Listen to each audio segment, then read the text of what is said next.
Hi, everyone, and thank you so much for joining us. We are Silver Sister Speaks, and we've been talking about love is possible over 50, 40, 50, 60, and beyond. And today, our topic is red flags and deal breakers, and we're each going to talk about it. And my sisters today are Sheila Agnew McCoy in red and Tracy Byerly in, is that purple, in the majestic purple, and in the pink I'm Adelina Winfield, and we thank you for joining us. And Sheila will get us started. Everybody's going to introduce themselves, and Sheila will get us started. Well, hello, everyone, and thank you so much for joining us. I'm Sheila Agnew McCoy. I am passionate about teaching health and fitness and lifestyles to active adults that helps them to have a balanced life in what they do, what they eat, what they drink, and just their overall life balance. And I'm here today because I want to talk about what our topic is, which is red flags. What's our breaking point, right? But I know that sometimes we go too far, we stay too long, and we really have a hard time getting back. And as mature adults, people who are 40, 50, 60, and 70 and above, we deserve better. We deserve to have a life where people value us. But we have to get to a point where we stop allowing people to take advantage of us. And that's the part, I know we talk about finding love, but that is a part of finding love because you want to have someone that is equally valuable. I mean, that equally yoked to yourself, right? So you want to have that value and you don't want to bring old baggage into a new relationship. So you have to have yourself free of all those old things before you get into a new relationship so that it will be a healthy relationship.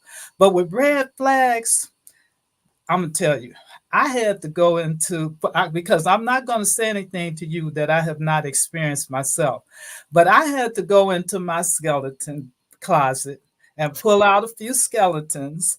And what I found is that, and sometimes I'm a little bit older than some of you, also I had to go back a little farther, further. And so I picked out about four skeletons. And what I found out is that back to back to back to back they were the same type of people. And each person I had red flags with. And most of the time it was in the relationship that I had the red flag, but I chose to stay in the relationship. So it wasn't until I started looking at those type of things and I said, girl, I'm telling you, they were not healthy relationships at all. They were relationships that had love, but they weren't healthy relationships. So sometimes you have to go beyond that perception of love and you have to look at, who you really are and what you deserve. And I got to the point where I said, this is not me. I don't deserve this. I deserve better. So I prayed to God to loose me from those type of relationships. And it wasn't just me praying, it was me getting involved from a spiritual perspective with my church and those type of things. And God, thank the Lord, released me from those type of relationships. And I feel like now I'm able to, which I am married now, but now I'm able to have a healthy relationship. And if there are issues, I'm able to work those things through. But I stopped getting the same pattern that I had. I had the same pattern. I don't know. Is that you? That may be some of you. It may not be. But this conversation, which it is a conversation, is to really bring light to some of the things that plague us as we get involved with relationship, and particularly as we get involved with more mature relationships. So, what is a red flag? A red flag in a relationship means stop, don't go any further. The flag is down. And the flag is down in football means what? It's a foul. And if you get too many fouls, you kicked out the game. If the flag is down when you're racing a car, that means it's danger. Don't go down that road. So it's the same thing with our emotions as we get involved in relationships. Those red flags mean don't do it, stop, It's not healthy. And it's going to be, the further you get into it, the harder it is to go back. And then once you decide to go back, it's going to be difficult getting out of those relationships because you're too emotionally involved with the things that you should have not gotten involved in the first place. But that's okay because we all get involved from an emotional perspective. But why? Because we love, we lust. Sometimes we have financial concerns. Sometimes it's just fear, but there is always a way out. The key is to look at the warning signs. And if the warning signs say, I don't know if I want to do that or not, then that is when you stop right there and get out because you don't want to get involved with things. You just, it's too much. It's too much. I read an article a couple of weeks ago. A lady wrote justifying why she stayed in a relationship for 35 years. It was her marriage, and her husband was a habitual cheater. And she met him in college. They had this beautiful romantic relationship. And early on in their marriage, he started cheating. And he kept on cheating and kept on cheating. And she was emotionally distraught for over 35, maybe even 40 years. And she said that things are better now because he decided to stop cheating. Well, we can all make our assumptions about that because that is an article. But I assume that she probably saw red flags in the beginning.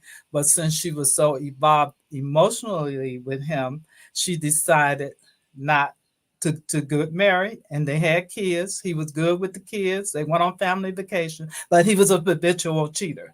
And I think at 60, he may have stopped because it wasn't working down there long enough. I don't know. But, and I don't mean that for everyone, but I'm saying you don't just stop.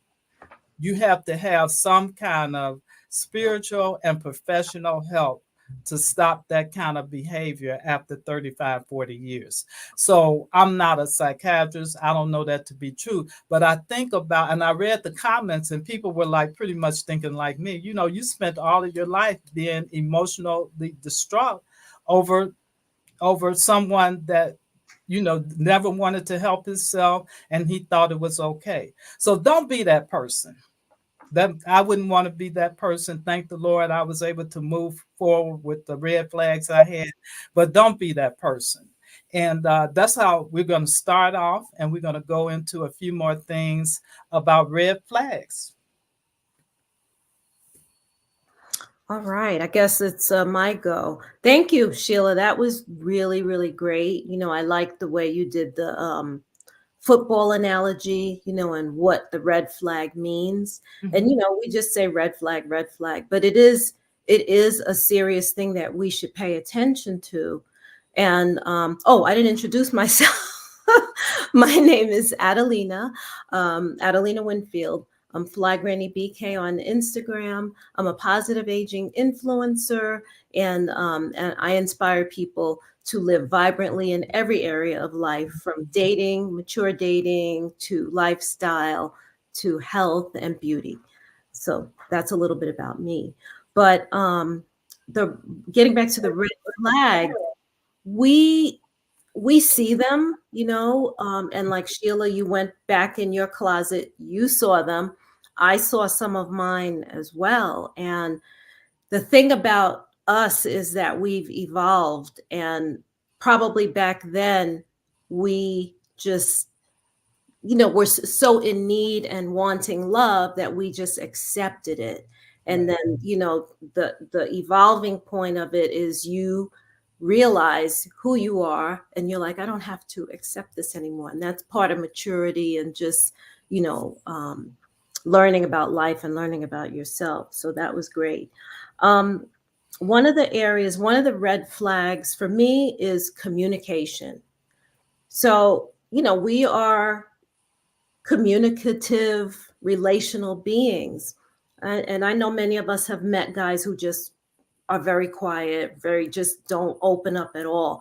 And I was married to somebody, believe it or not, for 16 years, who, when I met him, he was one way. And then after we got married, he just like shut down communication. It was like I reeled her in. Now I don't have to say anymore. And I spent all those years really wanting more communication, more back and forth. And I really didn't get it. That's one of the reasons why our relationship dissolved. Um, and I would be the one trying to pull communication out of him, and he would just shut down, and it's so frustrating. A lot of men are like that, but this one was to an extreme, and it wasn't working, because we as women, we like to express ourselves. We need people to express themselves back to me, at least a little bit, so we know what you're thinking, so we know what you're feeling.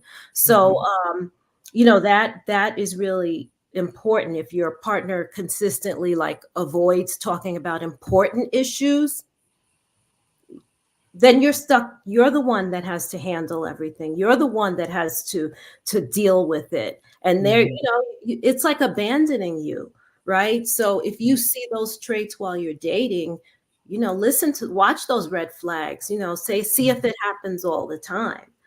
Um, uh, Yeah, and then it's also based on their personality, right? So like if they're outgoing, okay, you'll get more, but if they're not, then you're going to get that type of person that doesn't like to share. And we really want someone to share our lives with. Um, the other red flag is emotional unavailability. True.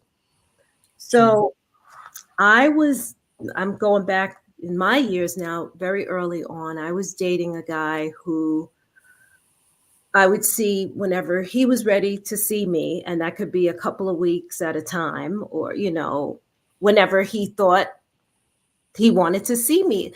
And it just didn't feel like I was in a real, maybe I wasn't and thought I was, but it didn't feel like I was in a real relationship.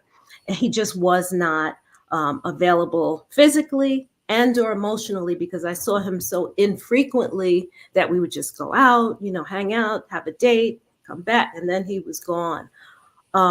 So that's a red flag. I know a couple of women who've maintained long-time relationships with that kind of thing. And possibly he's married, or possibly, he's seeing a lot of other women. Um, so when you see those things, when you can't get close to them emotionally or otherwise, that's a big red flag to me. You know, um, Again, we want somebody who's available and there and share your life with. Otherwise, why stay involved? And I know a lot of women who just tolerate it, and they're waiting, and it's painful. So the sooner you can not stay too long, the sooner Right. you get out, the better for you. And then I just want to add one more thing. I with the same guy that I was married to, he was like a ghost. Not only was he not emotionally available, you just, there was like no connection, right? He was like not available in general. He didn't um, just meet my needs, and I was doing everything. So all of those things are really important, and you just get tired of dealing with those things. And those are just two tips that I had. And okay, back to you, Tracy.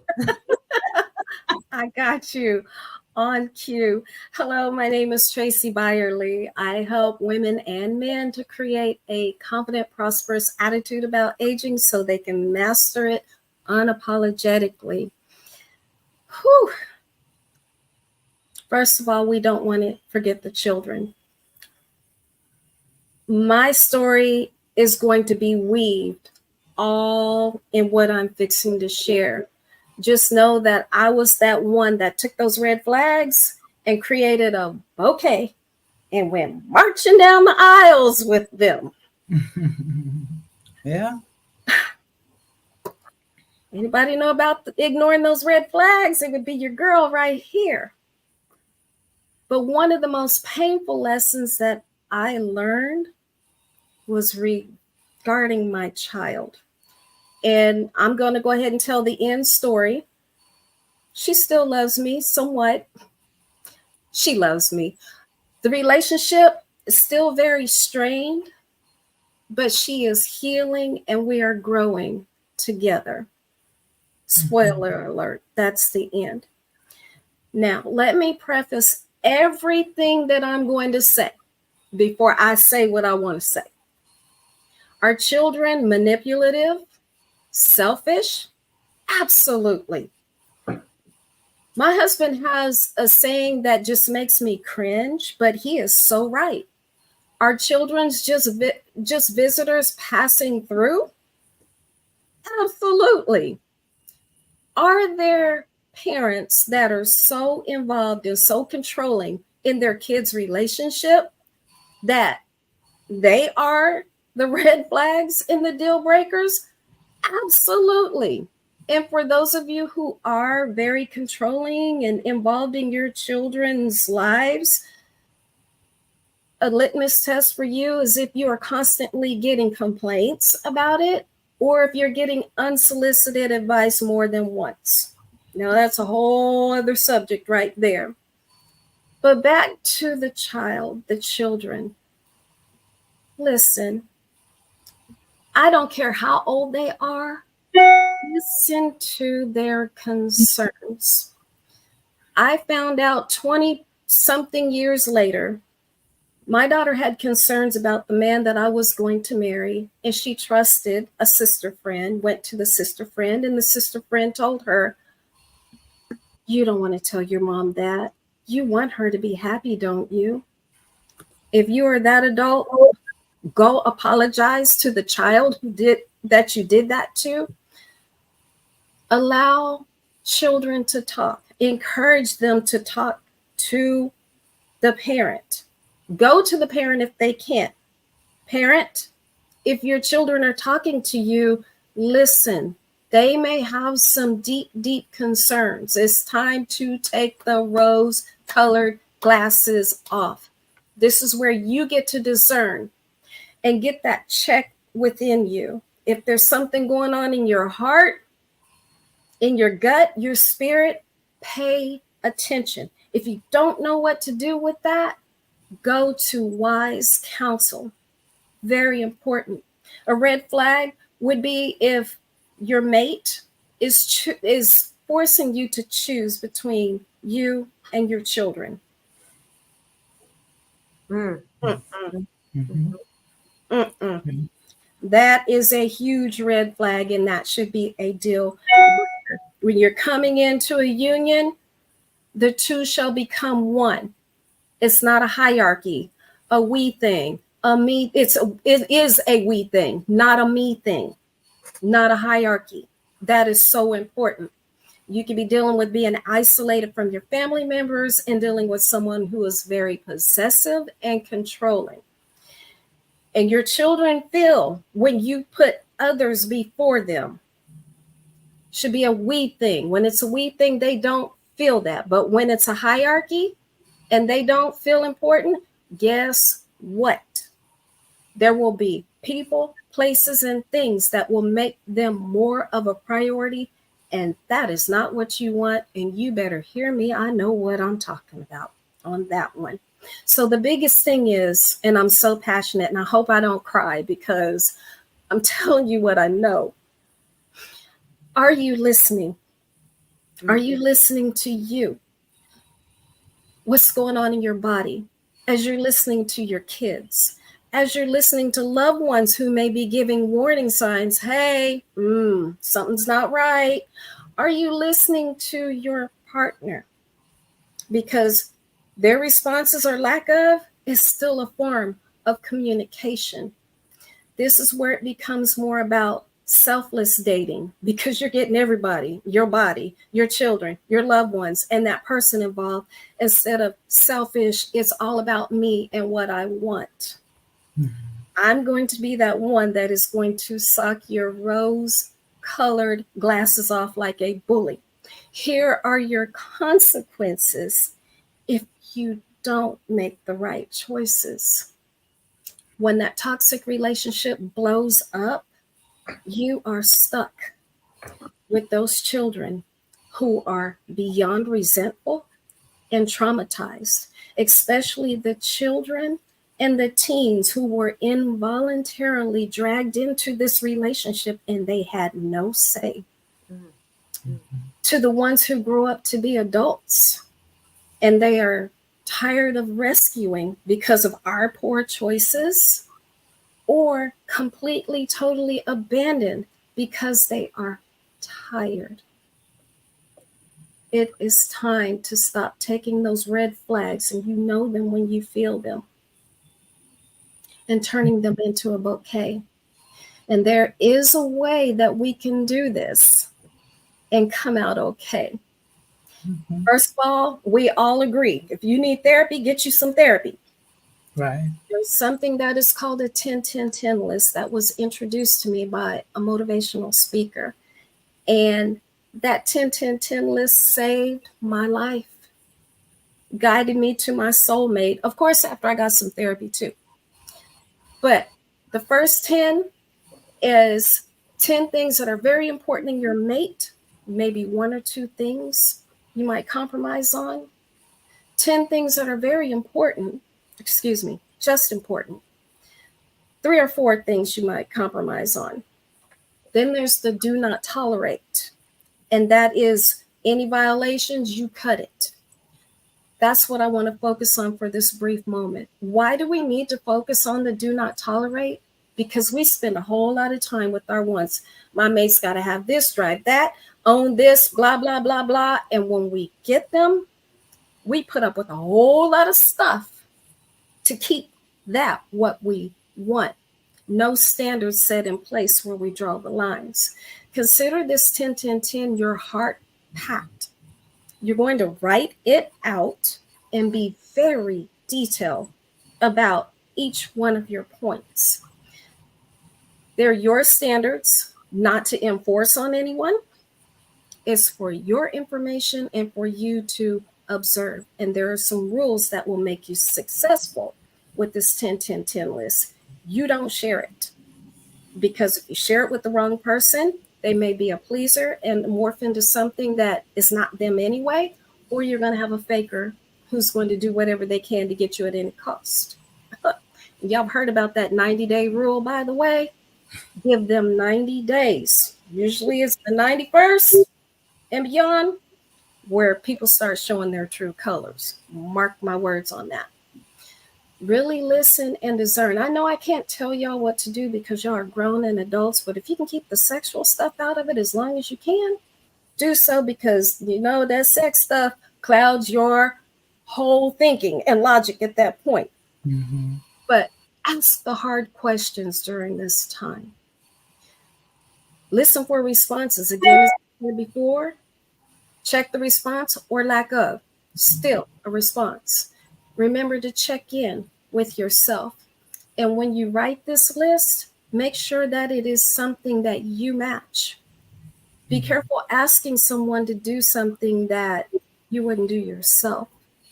And if you're not going to do what you're expecting, question yourself and get to the root of why. 9 chances out of 10, you probably need some healing. Don't be the red flag or the deal breaker because you won't get some help. There we go, ladies. Tracy, that was amazing. Really, really, Right. really insightful. Mhm. I know you help a lot of people work their way through this. So that was really good. As you were talking, I was thinking about the warnings from the loved ones. Whether it's your children, like you mentioned, or for me, I've been married a couple of times. My first husband, everybody hated. Everybody that I loved did not like him, except for me, right? I'm the only, and I didn't listen to my mother. I didn't listen to my brother was going to give me away. He was like, I'm not giving you away in your wedding. And he didn't. Um, and just friends and people. And guess what? I saw the red flags. I knew he was like a little, crazy. And I just went But anyway. you just loved him so much. It wasn't even that, honestly. It was I was in love with the like thought of getting married, right? Right. I Okay. loved marriage more than I loved him, Hmm. like, by Right. any means necessary. And he Hmm. was horrible. He was horrible to me. He was horrible to everybody, and I just went along with it. Um, so there were red flags there that I should have heeded. Hmm. Not just my mother, everybody's warning. Um, Right. so that was really important. And then the second part of what you mentioned was listen to your body, because your body really does tell you Hmm. when something isn't right. And for so long, we just haven't listened to it, and I'm just probably 10 years into fully believing and listening to my body now because of all those times that I didn't and all those mistakes that I made. Hmm. And you think like, oh no, maybe it's just me, and then you get into it anyway, and you're like, man, I knew, because we do We know. do. God Right. gives us that, right? Like the Right. intuition, the gut feeling, and all that. And so many times I just didn't pay attention to it, and I paid for it. And here's the deal with that too. I love that you brought up don't forget the children, because often we don't really look at them as a component, and they are a large component of the choices that we make. And even in my situation, actually, the red flags were more not necessarily my marriage red flags, but they were red flags in long term relationships that I had.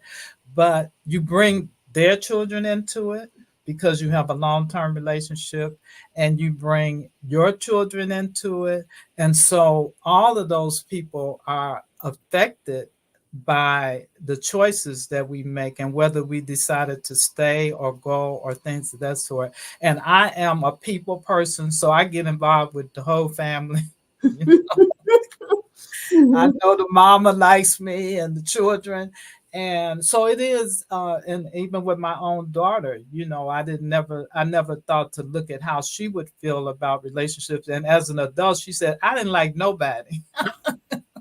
she said, she said, I didn't like anyone. And then she started, especially so and so. And so, so, And you so never knew. right. I didn't know she didn't like that cold about it. Just I didn't like nobody. I didn't want nobody like my mother. And we're just really close like that now. Right. And so I believe that that would have an effect on her and some of her choices that she's made. But as and again, as them being adults, they have to move on too. So we have to, if we take therapy or whatever it takes for them to move on, they eventually have to move on as well. But I think that that's a very important part that we don't think about. And going back to that lady with the letter, she talked about how this father was a good father to the children, but she suffered from that. And so it's just so many dynamics that we have to look at when we stay in situations. And I think one of the reasons why we decided to speak about this, love is possible, and hoping that we can reach people. Someone may be in that situation now. Someone may be having emotional effects from that situation, and someone may just need to know in case they get in that situation. So I think that it's an important thing to look at. And as we age, we want to have good, positive, healthy relationships. We don't want the drama. And I think that this is an important conversation for that. It is. You know, we often choose based on where we are, not where we want to be. This is why getting healing and getting as healthy as you can so that you can manifest the right things. You Mhm. know, we're expecting the son of the king. But if we are wounded, low self esteem, like I was, and you see my hand up, when my hand goes up, it's me. Mhm. I attracted to me someone who felt like I was a project Mhm. and I should have listened when he's made comments like, I don't even know why I'm with you. Because if it was on paper, it all would not add up. Oh my But I gosh. just wanted to be loved. And I just want to show how much love I can give and I can change so I can be loved. Red flag to all of that. Red flag to yourself if you're listening to these things and you cannot step in and say, hold up, girl. Did you just really? He told you how he felt about you. Come on now. Now, did I stand in the mirror and even journal about it? Yeah, I did. I was far gone. I needed some help. I chose where I was. I'm saying to you, if this is you, get you some therapy, please. Get some help. That's another really important point too. And we just allow ourselves to stay in these situations. Sometimes when you're in it, it's hard to see it. Right. So, hey, we're reaching out to younger folks because we were young and we were not wise. And we just want to share a little bit of this wisdom so that, you won't make the same mistakes. So, heed what we're all saying because we know we've all been there. Right. Yep. And you have to how do you leave? How do you remove yourself from those situations? And the one thing about it is you have to prepare. You can't, Yes. and you do have to prepare, and you have to pull yourself together mentally and physically, and you have to prepare so when you walk, you don't go back. That And part. if you're not mentally there, if you still hung up on the emotion, you'll go back. And for me, I could say that the last time I was in one of those type of relationships, the guy called me one day and he said, "Are we still together?" I just walked out and never looked back. Never to this day, never look back. And so I think that we have to put ourselves in that position, whether it's being therapy and spiritual advice and all of that, where Yes. where we're healed. We just don't leave. We're healed. So we want to be healed from those type of relationships, from going back to the same thing over and over again. And also, if you find that you see signs, you really almost don't even have to give a total explanation unless demanded for. But I think a one-liner that works, you know what? I'm just not the woman for you. Yeah, I'm gone. I'm just not the woman for you. Mm-hmm. And leave it at that and run, Forrest. Run as far as you can. Run. Because I always say if it's a maze, even a maze has one little hole out. If that's what you find, get in that little hole and dig yourself out. Get out. It's worth it. It's worth it. Yeah.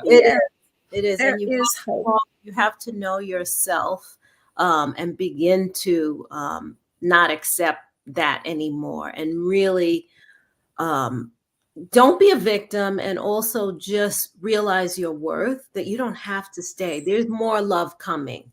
Really some women do that out of desperation.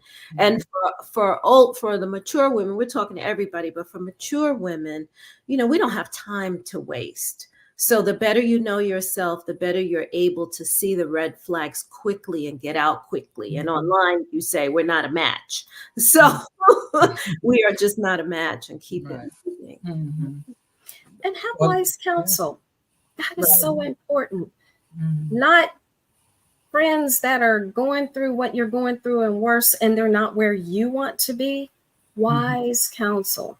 That is so important so that you can run that person through them. They're your filter. That doesn't make you immature. If you're having issues, you got friends and family who love you enough that they can say, oh yeah, or you might want to dig a little deeper into that one. Yeah. And don't take advice from people who you already know don't have good relationships either, you know. And but watch out who you look at online, because everybody that sound good may not be good for you. So I think that I think we've done good with laying it out there on the table. And we Yes, welcome any comments or suggestions or any feedback that you have. yes, yes. Well, any last thoughts, ladies? Well, I Um, just want to thank everyone for joining us. If you have anything you think we might want to discuss, and again, get mentally and physically ready for, and it's not just love; it's just for yourself.